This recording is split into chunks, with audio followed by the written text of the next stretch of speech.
La perle, elle est dans l'Express, où l'on fait connaissance avec une sorte de hussard de la République, Bernard Ravet.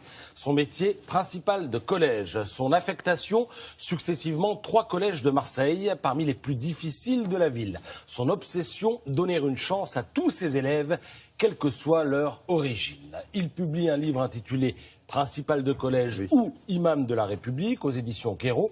Mais ce livre pourrait tout aussi bien s'intituler J'accuse. J'accuse les surveillants de prosélytisme, j'accuse les élèves de prêcher, j'accuse les parents de sexisme, j'accuse la hiérarchie et les autorités de couardise. Alors son témoignage, évidemment, à la force du vécu. Il raconte par exemple qu'un jour, une jeune prof d'histoire géo déboule dans son bureau parce que pendant le cours sur les droits de l'homme, eh bien, un dénommé Mustapha lui a pris la tête. Alors Mustapha, c'est celui qui est plutôt bon élève, demande le principal. Oui, et il soutient que l'homme et la femme ne sont pas égaux, qu'il est normal de lapider une femme adultère, tout comme de couper la main d'un voleur. Alors j'imagine que vous avez réagi, dit le principal. Bien sûr, dit la prof, mais Mustapha a insisté.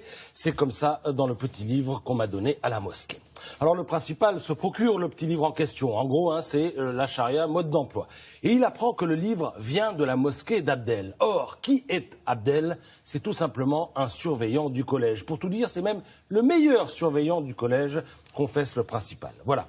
Si vous cherchez une illustration de ce que peut être l'entrisme, eh bien vous la tenez dans les 5 pages que l'Express consacre aux mésaventures de Bernard Ravet. Le principal, évidemment, alerte le rectorat. On ne peut rien faire, ce monsieur est titulaire, sous contrat depuis 6 ans. On peut peut-être le déplacer dans un établissement où son prosélytisme fera moins de dégâts. Ah non, c'est pas possible, sauf si vous le prenez la main dans le sac. Bon courage. Bip, bip, bip, au rectorat, on raccroche, façon Ponce Pilate. Alors, de fil en aiguille, eh bien, le principal finit par être contacté par les RG où on lui explique que oui, ce monsieur, le fameux Abdel, est connu des services et qu'il est même sous surveillance depuis 6 mois. Mais apparemment, la surveillance était plutôt super cool.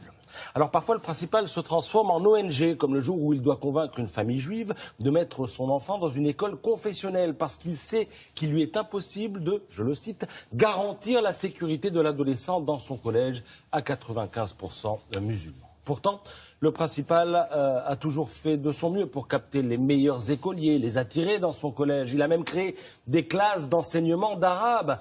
Comme les candidats ne se bousculaient pas, d'ailleurs, à un moment, il est allé aux nouvelles, jusqu'à ce qu'un père de famille le prenne à part et vende la mèche. Monsieur, personne n'ose vous le dire, mais je vais le faire. Vous n'aurez quasiment personne dans vos classes d'arabe parce que vous n'enseignez pas le bon arabe. Comment ça, le bon arabe, dit le principal? C'est-à-dire, eh bien, le bon arabe, c'est l'arabe de la religion, celui que l'imam enseigne à l'école coranique. Allez, la chute en une photo. Au fronton de nos institutions est écrit, regardez, liberté, égalité, fraternité. Et moi, je me pose une question. Comment dit-on liberté, égalité et fraternité en bon arabe?